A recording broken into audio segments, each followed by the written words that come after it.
This is the Real Pod Newscast with Levon Putney with a quick check on what's going on. So here's my man to get into it. Thank you, Marty, and thanks for tuning in, and I hope everyone is well, or at least okay, especially around the LA area with these wildfires. Man, wishing everyone there the best. Tough time right now for folks there and their loved ones and other places trying to get a hold of them to see if they're fine. So hopefully this show can serve as an escape, and maybe some of these stories coming up can crack a smile on some otherwise stressed out faces. So let's get going. My favorite stories of the day. Florida has done a pretty good job of earning the reputation as a state where crazy things happen, like inside a Family Dollar store in the city of Mulberry. That is where Polk County Sheriff's deputies say a man and woman who they decided to call Mr. Clean and Miss Dookie used the old "you distract him while I steal" routine so that Mr. Clean could walk around and steal about $500 worth of goods. Now remember, this is a dollar store, so that's a lot of stealing for one guy. Deputies specifically said Mr. Clean earned his nickname by swiping mostly cleaning items like Gain, Tide, and Clorox products, all while Miss Dookie earned her nickname by leaving her nickname on the floor. Clean up aisle 3. That was the distraction that deputies say kept Family Dollar stores busy, those workers, while Mr. Clean and Miss Dookie ran out and got away in a white van. And they put out pictures of the two, screenshots from surveillance video, so whoever knows them will probably use these nicknames for the rest of their lives. Florida. The Broward County Sheriff's Department estimates about $6 million worth of packages have been stolen lately from a FedEx facility at Fort Lauderdale Hollywood International Airport. Now, with that success rate, one would think these thieves will be sneakier than their porch pirate cousins who just walk up to homes and walk off with people's deliveries, many times recorded on surveillance, but nope. At least not the four the Broward Sheriff said pulled up in two SUVs early last Tuesday morning. This was at the airport's FedEx building, and that's where they say two men got out, started taking about $100,000 worth of boxed-up electronics, and the other two were still in the SUVs, but apparently did not think to case the joint beforehand or did not look well enough because the sheriff's burglary unit say they were watching them. And as soon as the thieves started thieving, they moved in and arrested all four, all facing grand theft and burglary charges, all in their early mid-20s, all accused of basically ignoring their $6 million worth of past success. One should think if you're good at something, people are gonna watch. And in Sorrento, Florida, a Lake County Sheriff's deputy resigned after getting caught watching porn on the job. And his old superiors say he was caught by his own body camera. WESH-TV, too, got a hold of an internal report, and investigators say the footage showed Deputy Tristan McComber looking at pictures or videos on his cell phone. They double-checked the body cam footage and saw this because they say McComber told him he was texting someone, which would have been illegal anyway in today's laws because he was driving at the time. And sheriff's officials say he was looking at porn while driving right into a car stopped ahead of him. Rear-ended a car while looking at rear ends on a cell phone while driving, while not wearing a seatbelt. Also illegal, also caught on his body cam footage. Sheriffs say the driver of the other car was alert and conscious, and the department offered to pay for the damage, but did not say if the person was hurt, and did say McComber quit before they could fire him, but did not say if he'll face charges. And in Kenosha, Wisconsin, a man was just arrested last week after police say this 32-year-old guy walked into a Piggly Wiggly grocery store, made his way to an aisle where they say he started masturbating. They say he also finished masturbating and left proof on the floor as he left the store. And now cops say a Piggly Wiggly worker saw this because they told police the guy looked suspicious, so they followed him. And this was around 2 p.m. on a Saturday afternoon, so the grocery store was probably filled with other shoppers there who saw this. The worker called police after the Piggly Wiggly masturbator left, and cops ID'd the guy who they think did it. From Racine, neighboring town about 10 miles north of Kenosha, one misdemeanor count of lewd and lascivious behavior against this guy. Police in and around Denver, Colorado, are looking for a guy who's been riding around on an electric mini bike, rolling up behind women and smacking them on their behinds. The cops say this happened at least a couple times on the Bear Creek Trail in Denver. It's where the women were jogging on New Year's Day and the day after. And police also think he may have done this a couple more times around that time. And after smacking these women in the butt, he must have said something because cops say he had a Spanish accent. Back in a moment.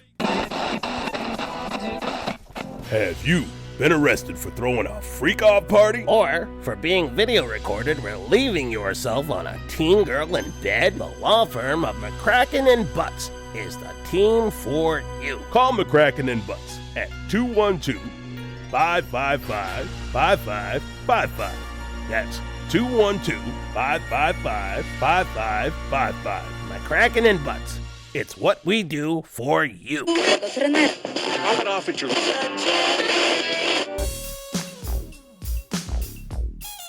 And now for the world around us. Which we many times ignore while glued to our cell phones these days. And in England, Nottingham College has apparently noticed a lot of young people have gotten so used to texting that they have a fear of making or taking phone calls. They call it telephobia. And this is why Nottingham College is now offering a class to run coaching sessions on how to get over telephobia, teaching them phone confidence and etiquette. Students practice with role-playing, practice phone calls by calling restaurants to ask what time they open or shops to see if certain items were in stock. Meanwhile, any Generation X students looking for an easy A should sign up. We had three-way calls, party lines, and would talk on the phone all night until parents yelled for us to hang it up.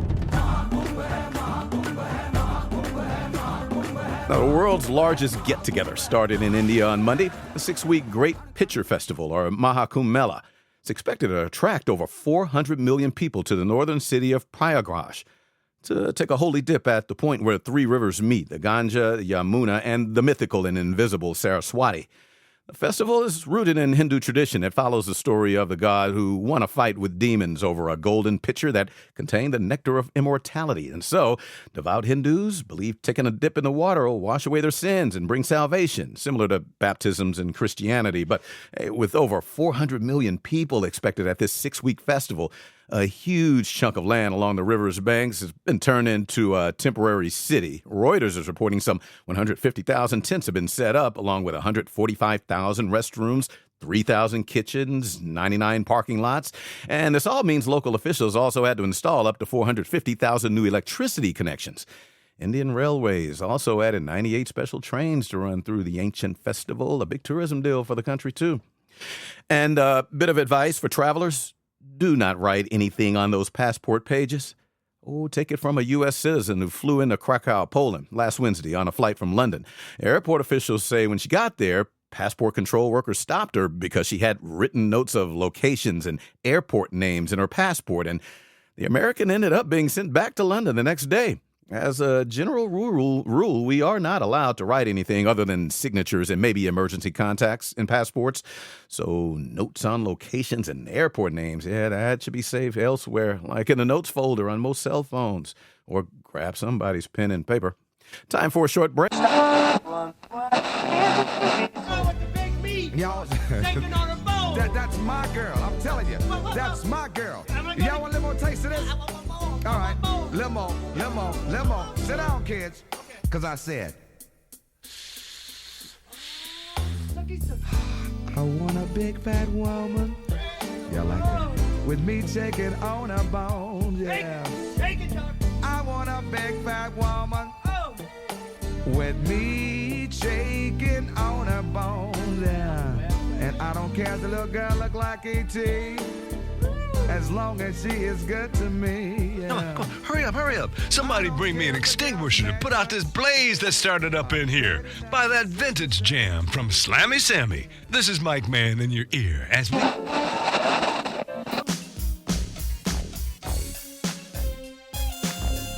What's up with what's going down, though? Yeah, with Dunkin' Donuts running out of donuts. I mean, the chain did drop donuts from its brand name 6 years ago, but a spokesman for Dunkin's owners said about 4% of their U.S. stores, so about 380 across Nebraska, New Mexico, and several other states, ran out of donuts on Thursday and Friday. The spokesman blamed a single supplier for the shortage and said they spent the weekend restocking shelves at affected stores. A donut shop with no donuts. Stores in Omaha, Lincoln, and Grand Island, Nebraska put up signs on their doors telling customers it was due to a manufacturing error. Some locations were selling munchkins or donut holes on Friday. Someone please call 911. And maybe it's time we go back over reasons to call 911, or better explain what an emergency is, because while pranks and butt dialing are a couple issues 911 operators deal with, police in Saskatchewan, Canada, put out its list of the top 10 reasons not to call 911 based on real incidents from last year. And at number 10, someone who called because they did not recognize someone on their social media friends list. Number 9, a caller, probably a kid, told an operator their parents are forcing them to clean their room. Number 8, a fox was wandering the neighborhood and scaring a local cat. At 7, a caller reported bees inside their house, which may be an emergency in my book. But at 6, somebody called for police help in unlocking their phone. At number 5 is a caller reporting somebody threw ice cream on the ground. At 4 was somebody asking police to come by and help because their cat was being mean. 3, somebody asked cops to come and help with their malfunctioning washing machine. And number 2, somebody needed help with a math problem. And the number 1 non-emergency caller to Saskatchewan's 911 emergency line, somebody reporting somebody took their tambourine during a party. Misusing 911 can lead to fines. They go up to $1,400 in that Canadian province. Somebody famous had a birthday today. Celebrity birthdays next, but before the break, It's the Hip Hop and R&B Journey with Greg Age. You can download the Jams Podcast Mix for free. Just Google search Jams Podcast Mix. Real hip hop and R&B matters. The Hip Hop and R&B Journey with Greg Age. Spelled forwards or backwards, Sibonac's fast-acting tetrahydrocannabinol is an all-natural active ingredient that will dull all held-in frustrations over his shortcomings and allow for peaceful nights. I'll bet your ex is still up. Why don't you call him? Even if your loved one is being extra, ask your doctor about Sibonac. Side effects include munchies, forgetfulness, dry mouth, and sudden urges to search the house for long-lost items. More serious effects include hairstyle and wardrobe changes, unemployed friends sleeping over and settling for substandard men. Users have experienced weight gain, depression as a result, and a loss of long hair after an impromptu trip to the beautician. Ask your doctor about Sibonac. Or not.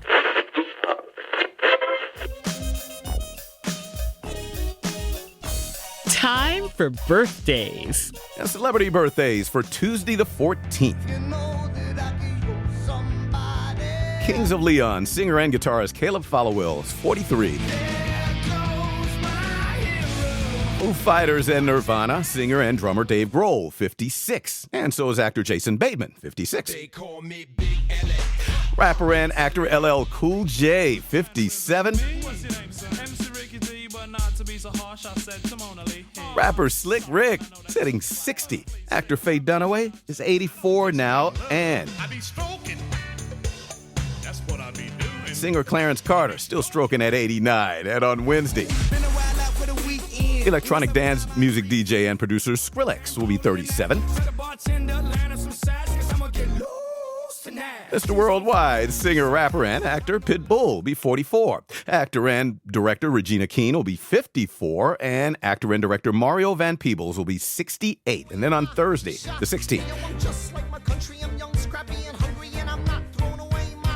actor, playwright, and rapper Lin-Manuel Miranda will be 45. Supermodel Kate Moss, 51. Singer Sade is turning 66. As is En Vogue singer Maxine Jones, 66. And just saw her in the Peacock show Fight Night. Houston native actor, singer, and choreographer Debbie Allen will be 75.